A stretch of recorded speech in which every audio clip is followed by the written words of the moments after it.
À proximité du théâtre Gorki de Berlin, une installation photo et des films artistiques arméniens passent en boucle, comme un mémorial pour Aylin Khatchadourian.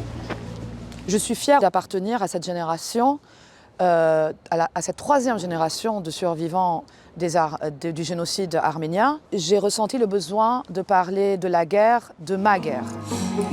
Sa guerre, cette Arménienne née au Liban l'amène à travers ses chansons et ses paroles, afin que la mémoire de ses ancêtres, massacrés par l'Empire ottoman, reste toujours présente dans les esprits plus d'un siècle plus tard.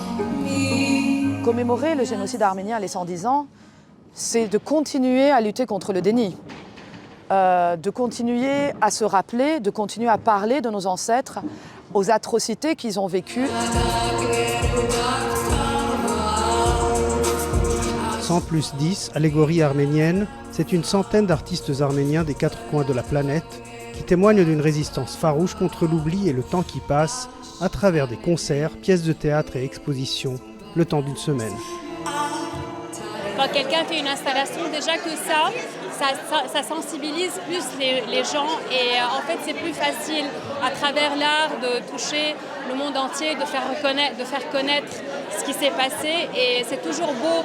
On est là pour célébrer quelque chose qu'on a survécu, qu'on est présent et que c'est avec l'art qu'on crie à voix haute cette victoire. Une victoire au prix de plus d'1 million de morts. Dans sa pièce intitulée Donation, la comédienne Arsine Khanjian confronte le public à tout le poids que doivent porter les descendants des victimes. Il faut qu'on soit très vigilant.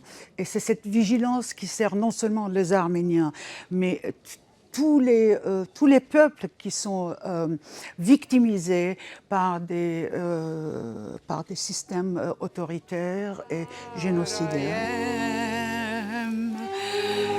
Ce soir-là, la salle était comble. Le public arménien, dont beaucoup vivent en exil, semblait s'être retrouvé à Berlin pour l'événement qui se déroule jusqu'à fin mai.